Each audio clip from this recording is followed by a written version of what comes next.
So hello, welcome to another video. In this video I'm going to discuss about the Hamming code.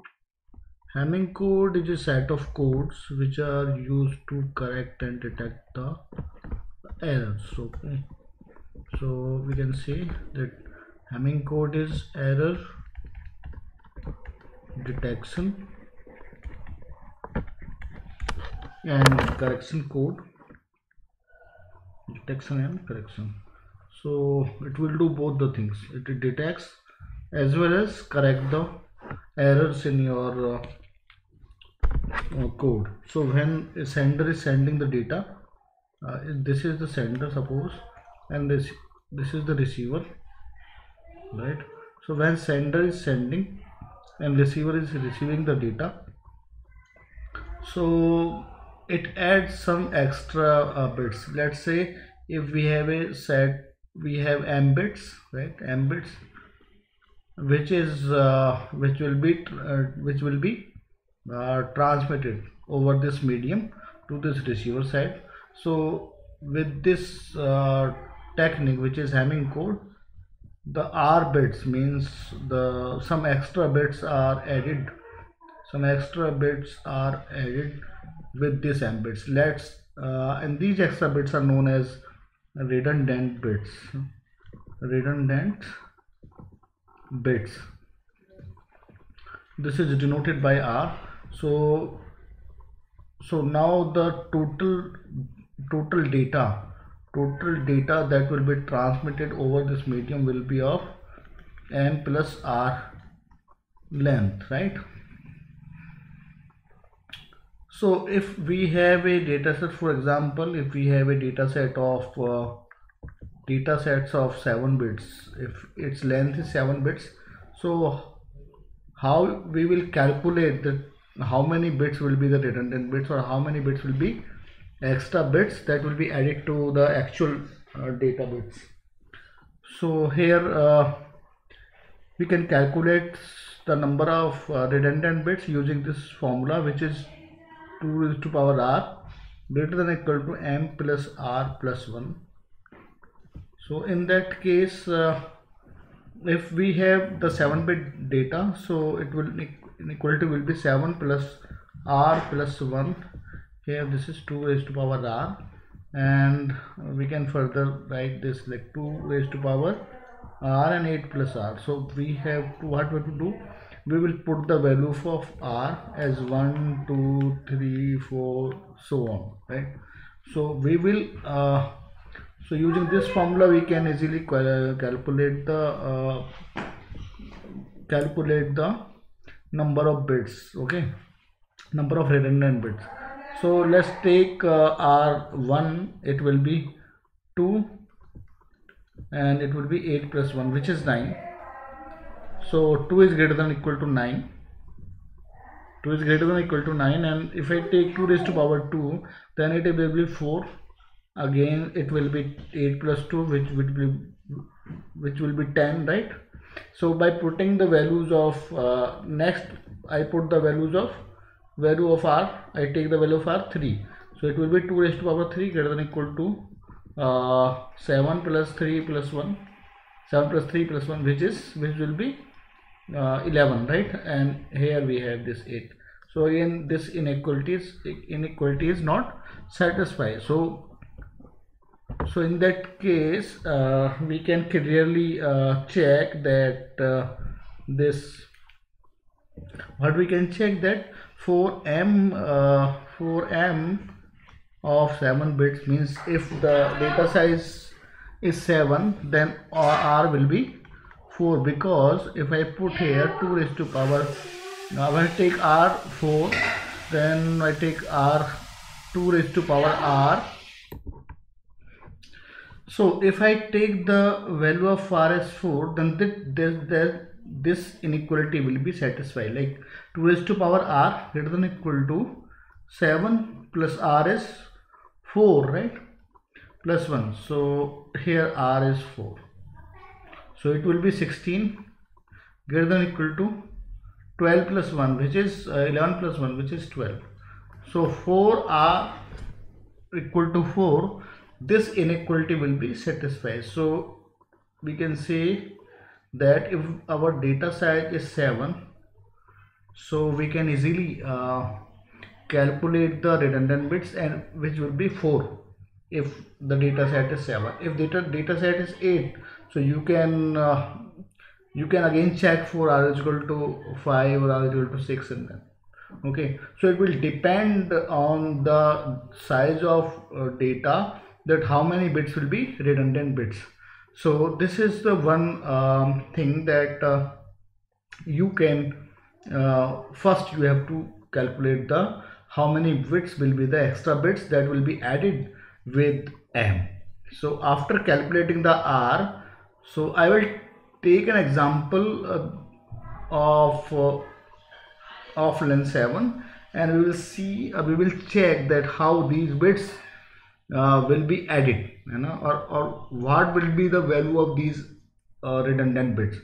So for denotation we can say that r1, r2, r4 and r8, these are the 4 bits. And how we have calculated this, it will be r1, r2, r4 and r8. Why not the r3 or r5, r6, r7? okay. So अगर आपका data का size 7 है, तो आपको 4 bits redundant bits आपको use करनी है, और ये जो बिट्स हैं वो कैसे कैलकुलेट करनी है, और ये जो 4 बिट्स हैं वो कहाँ पर इस डेटा के साथ जाएंगी, ठीक है। अगर फॉर एग्जांपल मेरे पास एक डेटा है, ये 7 बिट्स का डेटा है, ये मेरा डेटा है, और मैं इसको ट्रांसमिट करना चाहता हूँ over a medium to the receiver side, and if it will contain some error, then how we will check that which bit has error, ठीक है। तो यहाँ पर हम कैसे कैलकुलेट करेंगे, तो again this is 2 raised to power r, where the value of r will be, where the r will be taken as 0, 1, 2, 3 and so on. So that's why I have write now we have only 4 bits, so 2 raised to, so first I put 2 raised to power 0, it will be 1, then 2 raised to power 1, it will be 2, then 2 raised to power 2, it will be 4, then 2 raised to power 3. This is it. So these are the positions for this redundant bits that will be added with our actual data. So we have this, so we will send these r1, r2, r4, r8 with this data, right? Okay, so let's take an example that how these bits will be generated, or the value of r1 and r2 will be generated with this Hamming code. So let's take an example. Okay, so we have this data of 7 lengths, which is this data, which is 1, 0, 1, 1, 0, 0, 1. So this is the data whose length is 6, right? So m1 is 7. Now we have to calculate the value of r bits, because 4 bits, which is redundant, which is r1, r2, r4, r8. So again there is the question is how we will calculate r1, r2, r4, r8, and the value of r1, r2, r4, r8 will be added with this data, and it will be sent to the receiver. Okay, so the value of r1 will be you have to remember this, the value of r1 will be the least bits, right? Will be the least bit.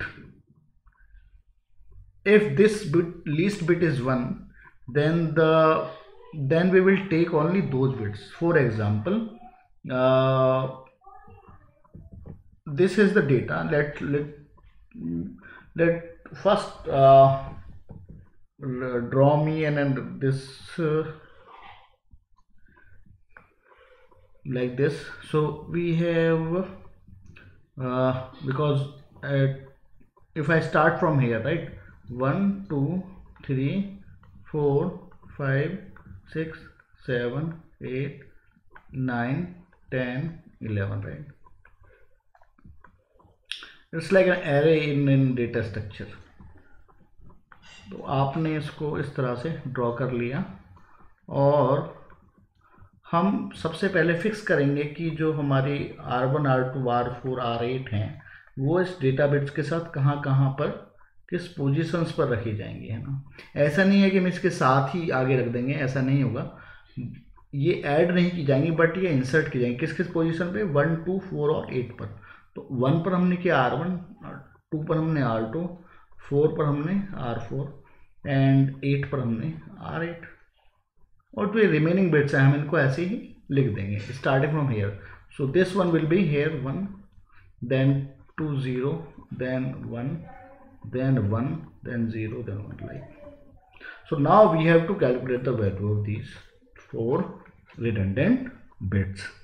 So for this we have a formula which is the binary representation of 1 2 3 4 till 11. Okay, till 11 we have to write. So I'm not writing here, you can convert the decimal numbers into binary, which is very easy. Okay, if you don't know that how to convert the decimal to binary, you can let me know in the message box, right? तो जहां जहां पर इनके representation में क्या होगा, least bit 1 होगी। Least bit कौन सी होती है, जो कि हमारी लीस्ट सिग्निफिकेंट बिट होती है, मैं उसकी बात कर रहा हूँ। जैसे 1 को अगर हम, क्योंकि यहाँ पर आप देखो, क्योंकि ये 11 नंबर्स हैं, इनको हम रिप्रेजेंट करेंगे तो एटलीस्ट 4 बिट्स हमें रिप्रेजेंट करनी पड़ेंगे। जैसे 1 को हम रिप्रेजेंट करेंगे तो हम ऐसे करेंगे 0 0 0 1, 2 को रिप्रेजेंट करेंगे 0 0 1 0, 3 को रिप्रेजेंट करेंगे तो 0 0 1 1, 4 को रिप्रेजेंट करेंगे तो 0 1 0 0, सो ऑन टिल 11, राइट। तो हमें ऐसे करना होगा। 11 को अगर हम देखें तो ये होता है 1 0 1 1, और आप इनको कैलकुलेट करके कर सकते हैं कि कैसे इनका रिप्रेजेंटेशन हो। तो जहाँ जहाँ पे ये हमारी लीस्ट सिग्निफिकेंट बिट है, तो जहाँ जहाँ पे सिग्निफिकेंट 1 है हमें वही बिट्स को, वही पोजीशंस को लेना है, ठीक है। तो हमने अगर R1 के लिए हम बात करें तो एक तो R1 में 1 आता है, ठीक है, R3 में आपका 1 आता है, ठीक है। तो आप ऐसे लिख सकते हो इसको, अगर आपको समझ नहीं आ रहा है तो 1 2 3 4 till 11, ठीक है, तो हम ऐसे लिख सकते हैं। तो R1 के लिए हमें 1 कहाँ पे आएगा, 1 के साथ, किस पोजीशन में आएगा, 3 के साथ, फिर आता है 5 के साथ, फिर आता है 7 के साथ, फिर आता है 9 के साथ, फिर आता है 11 के साथ, ठीक है। तो ये बिट को हमें 1 देखना है, ठीक है। वैसे ही हम R2 के लिए करेंगे। R2 के लिए सेकंड बिट को, R2 के लिए हम इस बिट को देखेंगे जहाँ जहाँ 1 है। तो देख लो यहाँ 2 में 1 आ रहा है, इधर यहाँ 3 में 1 आ रहा है, इस तरह से 11 भी है यहाँ पर, ठीक है। तो यहाँ पे क्या हो जाएगा, 2 3 6 7 और आपका 10 और 11, ठीक है। और ऐसी 4 के लिए देखेंगे तो हम ये वाली पोजीशन पे देखेंगे। तो 4 के लिए होगा आपका 4 5 6 7, अगर हम 8 के लिए देखेंगे तो 8 9 10 और 11। अब क्या करना है, तो R1 की वैल्यू क्या होगी, तो R1 की वैल्यू होगी आपकी, यहाँ पे हम इवन और ऑड पैरिटी की बात करेंगे। मीन्स अगर number of one in positions पे, इन पोजीशंस पे, मतलब 1 3 5 7 9 11 पे अगर हम R1 की बात करते हैं, अगर नंबर ऑफ वंस इवन है तो कोई प्रॉब्लम नहीं है। नंबर ऑफ वन कितने हैं, इवन है, तो कोई प्रॉब्लम नहीं है, तो हम 0 रखेंगे उसकी वैल्यू। अदरवाइज हम इसको रखेंगे 1, ठीक है। तो यहाँ हम इवन पैरिटी की बात करते हैं। किसकी बात करते हैं, इवन पैरिटी की बात करेंगे, ठीक है। तो इस तरह से हम R1 R2 R4 8 की वैल्यू हम फाइंड आउट कर लेंगे, ठीक है। So let's find out the value of R1 R2 4 8। तो यहाँ आप देख सकते हो R1 की क्योंकि कोई वैल्यू नहीं है, ठीक है, तो हम R1 को अभी यहाँ पर 1 की वैल्यू हम नहीं लेंगे कुछ भी। आगे स्टार्ट करते हैं। 3 5 7 9 11, तो 3 पर 1 है, 5 0 है, 7 1 है, 9 1 है, 11 1 है, तो 1 2 3 4। तो नंबर ऑफ वंस कितने हैं, 4। अब यहाँ R1 की वैल्यू क्या होगी, 4 है तो इवन है तो 0। ऐसे ही हम निकालेंगे R2 की वैल्यू। R2 की वैल्यू क्या होगी, 2 3 6 7 10 11, तो 2 3 6, ठीक है। तो 2 को तो हम लेंगे नहीं, 2 कैलकुलेट कर रहे हैं, तो 3 6 7 3 6 7 10 11, तो यहाँ पे आप देख सकते हैं 3 1 है, तो इसका मतलब क्या है, नंबर ऑफ वन जो है वो क्या है, ऑड है, तो मतलब इसको ऐड करेंगे वो, ठीक है। ऐसे ही R4 के लिए कैलकुलेट करेंगे, R8 के लिए कैलकुलेट करेंगे। R4 के लिए हमें 4 5 6 7 को देखना है, तो यहाँ पर 1 एक ही है, तो इसको भी 0 करेंगे, ठीक है, क्योंकि ऑड हो गया, इवन नहीं है, ठीक है। R8 के लिए 8 9 10 11, 8 9 10 नहीं हो, तो आप देख सकते हो 9 और 11 दो 1 है, नंबर ऑफ वंस 2 है विच इज इवन, तो यहाँ पर आपका क्या देगा, 0 है ना। R4 के लिए दोबारा कैलकुलेट करते हैं। R4 में नंबर ऑफ वंस 1 है विच इज ऑड है ना, तो यहाँ पर हमारा 1 जाएगा, सॉरी, तो यहाँ क्या होगा, हमारा 1 होगा, ना कि क्या होगा 1, क्योंकि ऑड है वो। तो ये बिट्स यहाँ इसके डेटा के साथ जाएंगे। तो अब जो हमारा डेटा जाएगा वो क्या जाएगा, R8 पर जो हमने कैलकुलेट किया उसको हम यहाँ लिखेंगे, ठीक है। R8 पे जो हमने कैलकुलेट किया वो यहाँ लिखेंगे, तो यहाँ 0, ठीक है। Put these values hair, R1 हमारा होगा 0, ठीक है। R2 हमारा होगा 1, ठीक है। R4 हमारा होगा 1। तो ये डेटा हम सेंडर डेटा रिसीवर को भेजेगा, फिर वो रिसीव करेगा और फिर वो देखेगा कि हमें जो डेटा मिला वो सही है या नहीं है, ठीक है। तो अब हम दूसरे पार्ट की बात करते हैं। तो now your concept, I think अगर आपको कोई डाउट है तो प्लीज़ इसको रिवाइंड करके देख लीजिएगा, अदरवाइज मुझे लगता है कोई इसमें डाउट होगा अभी तक जो मैंने समझाया आपको, है ना। तो अब फिर हम बात करते हैं कि अगर अब ये एरर आए तो वो कैसे चेक किया जाएगा। अगेन सेम मेथड में अप्लाई करेंगे, फिर दोबारा से हम R1 R2 R4 8 की वैल्यू को चेक करेंगे, ठीक है। तो देखते हैं कैसे, ओके, ठीक है। तो हमने ये जब डेटा भेजा है तो हमारा जो डेटा है उसको हम यहाँ लिख लेते हैं क्लियर, थोड़ा क्लियरली। तो हमारे पास जो डेटा गया वो हमारा गया 1 0 1 0, राइट, 1 0 0। यहाँ पर हमारी R4 की वैल्यू थी 1, ठीक है, 1। R2 हमारा 1 था, ठीक है, और R1 हमारा 0 था। तो ये हमारा डेटा उस तरफ गया, ठीक है। तो ये डेटा हमने भेज दिया। अब सपोज हमारे उस तरफ जब हमारा डेटा रिसीवर की तरफ गया, सेंटर ने ये डेटा भेज दिया, इसमें M+R बिट्स करके, तो 11 बिट का डेटा जा रहा है सेंडर से रिसीवर की तरफ, और रिसीवर डिटेक्ट करता है कि जो हमारी 6 पोजीशन है, अगर मैं पोजीशन भी लिखूँ यहाँ पे तो 1 2 3 4 5 6, तो कहता है कि जो हमारी 6 पोजीशन है ये वाली, इस पोजीशन पर जो है ये बिट जो है वो फिलिप हो गई है इनटू 1 में, है ना। तो जो रिसीवर को डेटा मिला वो डेटा मिला लेट मी एड्स पेज। तो हम रिसीवर को जो डेटा मिला वो मिला 1 0 1 0 1 1 0 1 1 1 0, ठीक है। तो ये डेटा मिला, तो जो हमारी बिट्स थी वो 6 पोजीशन पे वो हमारी चेंज हो गई, 1 2 3 4 5 6 7 8 9 10 11। तो ये अब कैसे पता चलेगा कि हमारी कौन सी पोजीशन पे डेटा जो है वो चेंज हुआ है, बिट फिलिप हुई है, तो वेयर इज़ द एरर, और हम इसको रिमूव कैसे कर सकते हैं। तो सबसे पहले तो हम उसकी लोकेशन को डिटेक्ट करेंगे कहाँ पर हमारा प्रॉब्लम आई है। तो उसके लिए हमें क्या करना होगा, सेम हमें again R1 R2 R4 R8 की वैल्यू को कैलकुलेट करना होगा, बिल्कुल सेम वे में जैसे कि अभी हमने किया था। तो 1 को अगर हम कैलकुलेट करेंगे तो हम कौन कौन सी पोजीशन लेंगे, ऑब्वियसली 1 3 5 7 9 और 11, ये वाली पोजीशन लेंगे। तो इस वाली पोजीशन में नंबर ऑफ वंस हम कैलकुलेट करेंगे, ठीक है। तो नंबर ऑफ वंस कितने हैं, तो अब देख लो नंबर ऑफ वंस कितने हैं इसमें। तो 1 3 पे है, 5 पे नहीं है, 7 पे है, 9 पे है और 11 पे है। तो यहाँ पर हमारे 4 ही वंस हैं। तो इसका मतलब ये क्या है, यहाँ पर नंबर ऑफ वंस इवन है, तो यहाँ क्या होगा, कुछ हम ऐड नहीं करेंगे, तो इसलिए हम लिखेंगे यहाँ पर 0, राइट। वैसे ही हम R2 पर कैलकुलेट करेंगे। जब हम R2 को कैलकुलेट करेंगे तो हम देखेंगे 2 3 6 7 और 10 और 11 पर, है ना।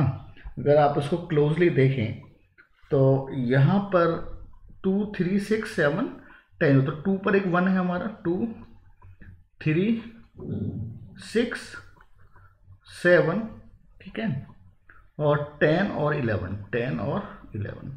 तो यहाँ पर भी हम लिखते हैं 2 3 6 7 और आपका 10 और 11। तो इन पे हम देख रहे हैं नंबर ऑफ वंस कितने हैं इन पोजीशंस पे।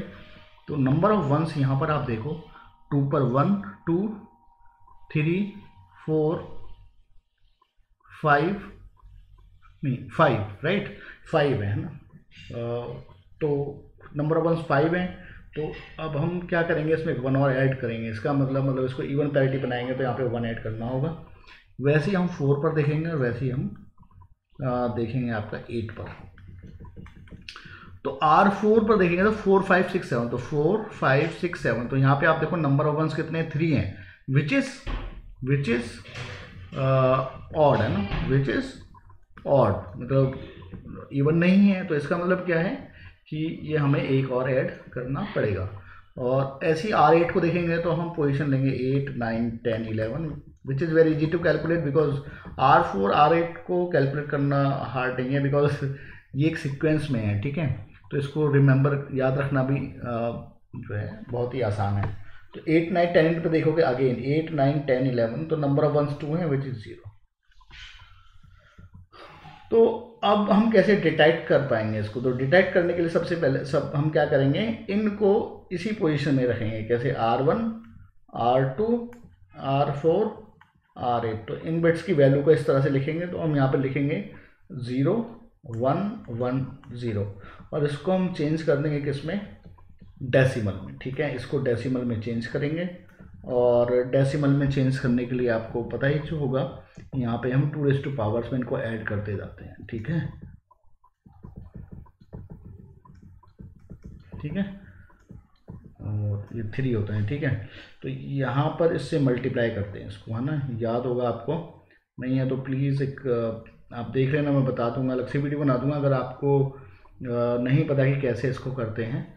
तो यहाँ पर देखो 2 तो 1 होता है, 1 इंटू 0 0, प्लस 2 इंटू 1 कितना होगा 2, प्लस 2 इंटू 1 कितना होगा 4, 2 8 8 इंटू 0 0, ये हमारा हो गया 6।